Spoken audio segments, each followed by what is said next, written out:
Welcome to BNEWS Weekly. I'm Phil Gallagher, along with BNEWS reporters Chris Flaherty, Robert Paris, Juliana McGrain, Peter Brown with the weather, Gretchen Carey with the community calendar, and Anthony Matos with sports. Thank you for joining us. The party was back on with the return of the Burlington Area Chamber of Commerce Black Tie Gala for the first time since the epidemic started, or pandemic. BNEWS reporter and our designated party guy, Robert Paris, was in attendance at the event. Hey everyone, we're here at the Burlington Area Chamber of Commerce Black Tie Gala event, more specifically at the Burlington Marriott, inside the Grand Ballroom. As you can see behind me, there's a bunch of dancing, and we're going to check out the festivities tonight. Would you please raise your glass in a rounded toast to a great evening that's going to support many great charities. So, cheers. It was a night of fun as members of the community attended the gala benefit.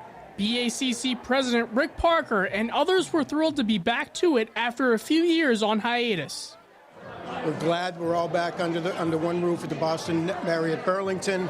It's a wonderful redesign that they've got going here, and we're looking forward to a great night. It's a way of bringing people together to raise money for designated charities, to bring the community together. And as you can see and hear, it's been a tremendous success. Really excited to be here. It's so nice to have everybody back together. This is the 5th year that we're doing it, and I think we may actually have the largest turnout this year, which is pretty exciting. You know, it's great to have everybody back for a number of reasons. First of all, the Charitable Foundation has been so great in joining forces with the business community, the residential community, and raising money for very worthy causes. To see us all back after a number of years of being out because of COVID, you can hear the buzz in the room. Not only are people happy to be raising money for charities, but they're happy to be back together collectively. A couple of charities took part in their first gala benefit. We've got 8 charitable partners. Some are returning from a previous year, but we've got some new ones this year. People Helping People is joining us. We Care Burlington, which I'm sure not a lot of people know about yet, and also the Mama Bear Effect. So we're rounding out the list of charitable partners with some great additions. Presenting sponsor, the Herb Chambers Companies, spoke with BNews about the benefit and how the community cares about its charities. You know, we're extremely proud to be partnered with them and partnered with the Chamber because it's such a good group and such a great group of people to work with. As the night went on, there was plenty of dancing, but everyone was there for a specific reason, to help out the charitable organizations in our town. The business community cares about the town that they're in, and they know that there's a responsibility to be a fabric of the community. So they're happy to be here. They're happy to support the charitable partners, and they're looking to have a good time. It's been a long time, and we're going to have a great time. Just a nice night for everyone to get together, kind of unwind, and get out of the cold and be together and just kind of celebrate Burlington. From the Grand Ballroom inside the Burlington Marriott, I'm Robert Paris for BNews. The Follow Your Heart sculpture, which is part of the Burlington Sculpture Park, has been damaged. According to the Burlington Sculpture Park Committee, the damage was first discovered by a concerned citizen last week. The sculpture was broken at the waist, and the top portion of the sculpture was in 3 pieces on the ground. The committee and the police cannot say at this time if the damage was intentional. However, there was no indication that it was weather-related, and if you've seen it, it looks like it couldn't be anything but a malicious activity. A preliminary police report has been filed for insurance purposes, and an officer has been assigned to look into the case. The police ask that anyone who can offer any information to contact the Burlington Police at 781-272-1212. A personal note from Barbara LaRue, chair of the Sculpture Park Committee, reads, "When we first presented the idea of the Sculpture Park to the town, many people worried that the park would attract vandalism. We hoped that its highly visible location on the common and next to the police station would deter anyone seeking to do harm. The park has been in existence for 2.5 years now, and until this incident, none of the sculptures have been damaged at all. The Sculpture Park has become a place where Burlington residents can enjoy quiet, calm reflection among beautiful art, as well as a gathering place for fun family events. This incident will not change our mission or our focus on bringing beauty and creativity to Burlington. We greatly appreciate the outpouring of support from the residents of Burlington. The joy the park brings to people is what makes our work meaningful." Jane Raymond, wife of long-term Burlington Planning Board member and Recreation Commissioner Paul Raymond, passed away Tuesday, February 7th. She was 90 years old. Jane attended UMass Amherst, where she met her husband, Paul. The couple moved to Burlington in 1959, and it wasn't long before they were involved in town politics and the United Church of Christ. Jane considered the church her second family, and she was known as the church greeter.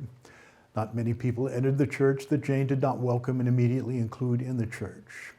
Jane loved her family and all her friends. She was the loving mother of Deborah Raymond and her partner Kathy Hill, Nancy Richards and her husband Steve, and Peter Raymond and his wife Maureen. Jane was also a proud grandmother and great-grandmother. For her full obituary, visit www.sullivanfuneralhome.net. The Burlington Parks and Recreation's Therapeutic Recreation Specialist, Emma Jones, has been named one Parks and Recreation magazine's 30 Under 30. The list honors the nation's top park and recreation professionals. BNews reporter Chris Flaherty spoke with the Parks and Recreation up-and-comer. Let's have a look. Emma Jones, Therapeutic Recreation Specialist of Burlington Parks and Recreation, has been named one of the top 30 under 30 for 2023 by the National Recreation and Parks Association. The NRPA's 30 under 30 recognizes the top 30 young professionals across the country and asks them to participate in the National Recreation and Park Association in a variety of ways. One being, writing an article, participating in a podcast, presenting at national conference. I'm super honored to have received this recognition. Reading through the other young professionals that are included in the top 30, it's definitely a huge honor to be, a peer among them, and to be nominated from a colleague is a huge honor as well. Her nomination was submitted by Assistant Director of Parks and Recreation, Kelly Lehman. Jones says getting the chance to work directly with program participants is the most rewarding part of her time with the department. Getting to be in programs with them and do a variety of activities each day is definitely the most rewarding part. Until next time, this is Chris Flaherty for BNEWS Weekly.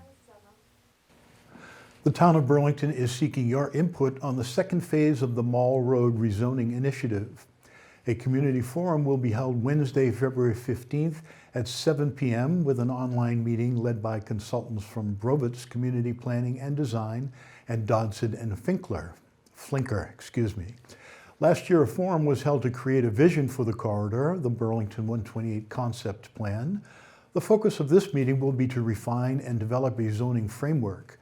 For more information on the background of this project and to register for the forum being held over Zoom, visit the town website at burlington.org. Family-owned and operated Mom's Organic Market is celebrating their grand opening this Friday to Sunday here in Burlington. The store, located at 35 Cambridge Street, is the first Mom's in New England. The store will offer 100% organic produce, sustainable seafood, gluten-free and vegan products, wellness, body care, bulk spices, herbs, teas, and more. In addition to the expansive organic offerings, an extensive recycling program is available for customers. The grocery store announced its excitement about opening in Burlington in a tweet. Quote, "We couldn't be more excited to join the community in our purpose to protect and restore the environment. The weekend will be full of special offerings, including giveaways, demos from the local partners, and free samples. 5% of opening weekend sales will go to local environmental organizations. BNews will have a full report of the festivities next week." It is now illegal to throw away mattresses in Massachusetts. However, Mass Recycle can get rid of your old mattress and keep out of landfills and incinerators, along with clothing, footwear, bedding, and other textiles. Our partners at Mass Recycle tell us how.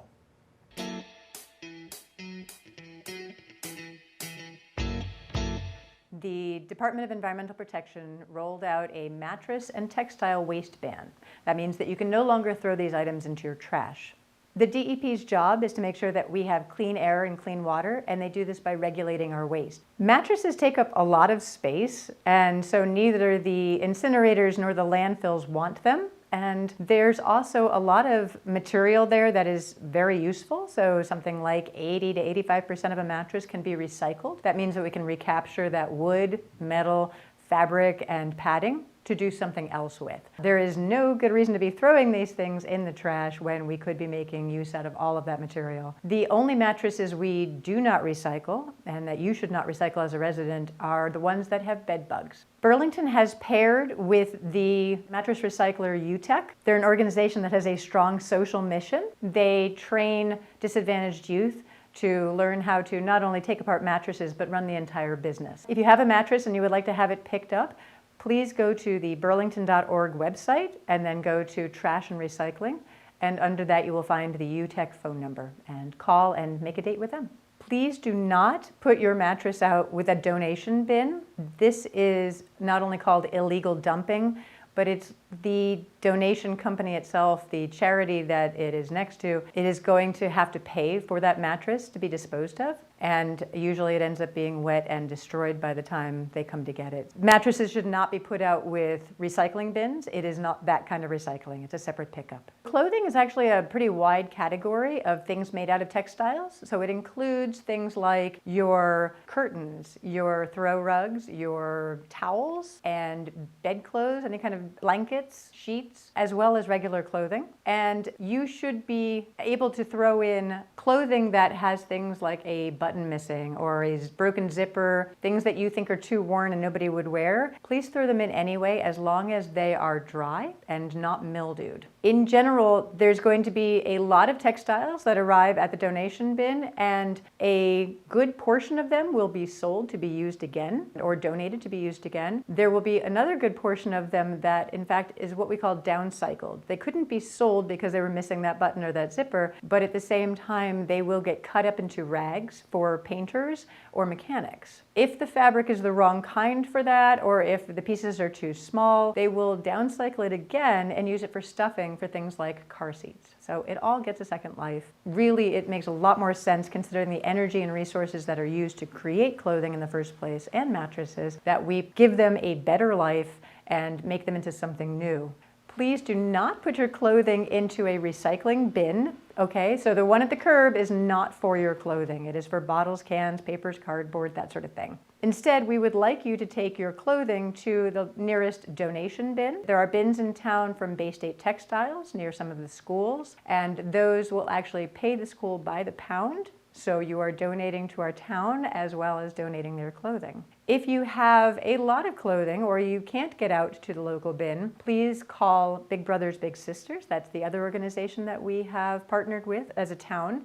And Big Brothers Big Sisters will come to your house and pick up your material, your clothing. The textiles we do not want are wet and mildewed, or things that have cleaning chemicals on them in case you've used them as rags yourself, or shoe polish, that sort of thing. And we also don't want them if they have oil on them. Those are all trash.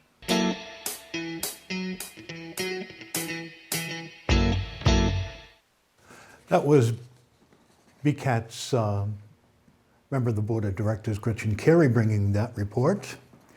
Students of Burlington High School's drama department are preparing a student-produced performance of Shakespeare's Comedy of Errors for the one-act play festival. BNEWS student reporter Juliana McGrain spoke with those involved, including BHS student Amaya Kayatha, on making her directorial debut. Hello, I'm Juliana McGrain outside of the Fogelberg Auditorium, where inside BHS students are rehearsing their one-act play, Comedy of Errors. Let's go inside and check it out. It's been a while since we've done a comedy here, and this is an absurdist piece. It is about as absurd as Shakespeare gets. This is the third time we'll be going to the festival. The festival happens once a year, and it's for every school in the state that participates. And we get mixed up among a bunch of host schools, and we all perform our plays throughout the day. So there's a whole day of one-act plays at the festival. This year we're at Wayland. Directing the play is senior Amaya Kayatha. I acted in last year's play, but I think it's actually been very fun, and seeing a new perspective into directing has actually been pretty cool. Mr. Hill and Mr. Pastizzi have helped me so much along the way. They've helped me have a huge role in this, so it's been really cool. I just think we have a really solid play here right now. We've put in so much effort, so much comedy, so many puns into it. So I'm just really excited to see how it turns out. And scene. For BNEWS Weekly, I'm Juliana McGrain. Well, last week at this time it was -8 degrees in the morning, and today it's 50 degrees. Isn't it quite a treat to live here in Burlington and in New England? Up news is the weather report. It's Valentine's Day is coming this week, so let's see if this week's forecast can warm our hearts with BNews meteorologist Peter Brown, followed by your community calendar with Gretchen Carey. Well, hello everyone, this is Peter Brown with Future Weather for the next 7 days. Here we are heading in towards the second full week of February. Meteorological winter is almost over, and seasonal official winter is actually not too far behind that. Only 4 weeks to go, really, of official winter before one of our favorite seasons, spring, arrives. And as we start our period, on Friday, we're going to be seeing temperatures, again, well above average for this time of the year, in the mid-50s, maybe some areas approaching 60 before a cold front starts to march through our area. Going to be very mild out there. As we round out our period getting in towards next Thursday, our average highs at this time of the year should be in the low 40s. And looking at our temperature map, nothing new really for this winter. They're expecting a very high chances of above average temperatures. That's what I'm seeing. And looking at our precipitation chances, they're looking for us to have a chance of above average precipitation. Again, we are going to be avoiding any snow. Looks like that's going to be falling in the liquid variety. So as we go, let's take a look at those 7 days of weather coming up here in the Burlington area. Again, starting on Friday. Beautiful out there if you can get out. Going to be temperatures up in the mid to upper 50s. Going to be a really nice day before our temperatures crash back down to near normal for Saturday and Sunday, with temperatures back down into the 40s. Ending out our weekend and getting into the start of the work week, we see some showers moving in from a very, very weak storm moving towards us south. But of course, this storm is not going to have any cold air to work with, so anything that does fall is going to definitely be rain. Temperatures will head on up as we get into the work week. The temperatures getting up into the mid to upper 40s, and thereafter looks like we're going to have a pretty strong warm front come through the area. After we see some showers midweek, we're going to be seeing our temperatures pushing up into the 50s by Wednesday, and then maybe into the low 60s with sunny conditions by Thursday. Winter is definitely starting to get away from us. So everyone, get out there, enjoy the weather, and have a great week. Each year, the flu makes millions of people sick. Getting a flu shot is the best way to protect yourself. Within 2 weeks, the shot helps your body produce antibodies that fight flu germs. Protect yourself. Protect your family. Get your flu shot today. Hey everyone, I'm Gretchen Carey, and this is your Community Calendar. On February 15th from 7 to 8:15 p.m., the Burlington Public Library will be having a Zoom event called Soup, Love in a Bowl with Liz Barber. Pre-registration is required for this Zoom event. For more information and to register, go to burlingtonpubliclibrary.org. On February 18th from 6 to 8 p.m., the Made in Burlington store is having a farm and kitchen cooking and tasting event. For more information and to register, go to the following website. Also on February 18th from 8 p.m. to midnight, Common Craft will be celebrating Mardi Gras. Everyone is welcome and the event is free. For more information, go to burlingtonareachamberofcommerce.org. I'm Gretchen Carey, and that was your Community Calendar. Fresh from the sports desk with the latest Red Devil action is BNews reporter Anthony Matos. Hey everyone, I'm Anthony Matos, and this weekly sports report. A lot has happened this past week, so let's get to it. Red Devils gymnastics competed at home against Newton North, Braintree, and Lowell in the MIA All-States meet on February 3rd. The event champs of the meet were Nathan Button in the floor exercise with 10 points, and the parallel bars at 9.4 points. Noel Benny in the pommel horse with 7.6 points, and Devin Hazen in the high bars with 7.5 points, the rings with 8 points, and all around at 47.2 points. Lowell's Lorenzo Leary won in the vault event with a score of 9.5 points. Congrats to all the athletes who competed in all states. Graduating seniors from the team are Christian Cotton-Day, Noel Benny, and Stephen Papagno. The team finished at 5-0. Lady Devils competed at home against Wilmington High School on January 31st as they won a close score of 140.1 to 139.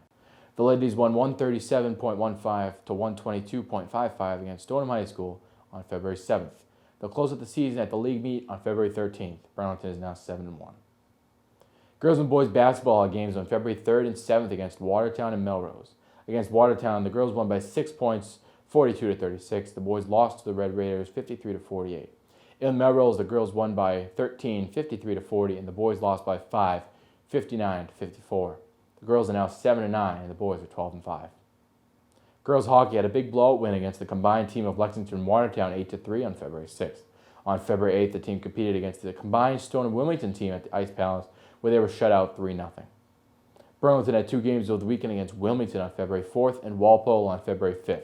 In the game against Wilmington, the Devils were shut out 1-0. Burlington went head-to-head with Walpole the following day during the second round of the Ed Burns tournament. Burlington had 1 goal made by senior Ryan Kane, and the 5-1 Walpole lost. The Devils were shut out at 1-0 at home against Stoneham on February 8th. The girls are now 10-4-2, and the boys are 2-10-2. Both track teams competed in the Middlesex League meet on February 6th at the track in New Balance in Boston. The girls finished in 3rd place with a score of 61.67, and the boys came in 2nd with 69 points. You can check out the results at bcattv.org/sports. The Burlington wrestling team lost against Keefe Tech 39-30 on February 1st, with pins by Alex McGilvery, Jaden Alford, and Marcus Tucci. The Red Devils finished the regular season in a tri-meet against Agawam 69-12 loss, a Marlborough 58-18 loss, and a Granby 51-24 win on February 4th. Graduating seniors from the team are Marcus Tucci, Jaden Alford, Ahmad Kiswani, and Molly Maroney. Foreign exchange student Roos Grosbeek already left to go back to the Czech Republic in early January. Burlington finished the season at 7-12. Red Devil Swimming competed in the league meet on February 2nd at Bentley College. The results have not been posted. For more Red Devil action, go bcattv.org/sports. That's all for now. I'm Anthony Matos. Back to you guys in the studio. Who do you like on Super Bowl Sunday? The Kansas City Chiefs or the Philadelphia Eagles? It's become a tradition in Burlington to have BNEWS sports reporter Robert Paris do a whip around town gathering Super Bowl predictions from town officials. Here now are those projections for Super Bowl 57. Hey everyone, I'm Robert Paris, and we're back for another edition of Super Bowl predictions. Super Bowl 57, Philadelphia versus Kansas City. We're going to go around town. We're going to find out who's everyone's pick.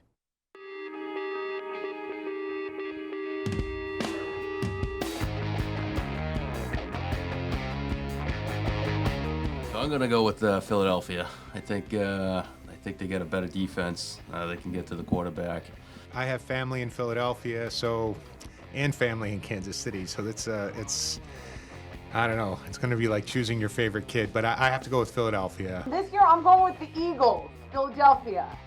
Number 1, I like any kind of city that's kind of the city of brotherly love. Love that. Number 2, the American Planning Conference will be held in Philadelphia. Number 3, I think they have a good running game. I think it's going to dominate. This is my favorite BCAT segment of the year, but I just want to tell everybody that I like Philadelphia in the Super Bowl. This is my favorite BCAT segment of the year. Although I'm an NFC East fan, I won't tell you which team. I can't root for the Eagles. Guess I'm going to have to go the Chiefs in Red Nation. I'm going to go with Kansas City 27-20 because I think Patrick Mahomes is just too good. And it's a big advantage in that game. I think I'll go with the Eagles this year. We got to have some East Coast representation winning the Super Bowl. I'm going to have to go with Philly on this one. My wife's from Philly. I'm going to have to go with the Eagles. I think I can't root for the Chiefs, so. I'm going with the Philadelphia Eagles. My prediction is the Eagles. I do think Philadelphia is a completely balanced team. The Eagles are going to do it. I like KC, but I think in the end, the emotion of the Eagles will take them over the top. I'm going to go with Philly, 31-24. It'll be a good game. Both teams are very good.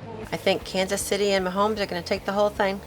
Kansas City, Robert. I'm still reeling from the 2018 loss to New England. I like Philly. I'm a big Eagles fan. Chiefs all the way, baby. Kansas City. I would agree with Pia, and I'm going to go with Kansas City and Patrick Mahomes. Philly, Eagles all the way. Caw-caw, caw-caw. Well, I'm rooting for Kansas City Chiefs, Robert. I do like Patrick Mahomes a lot, so I'm going to say the Chiefs. It could be Philadelphia's year.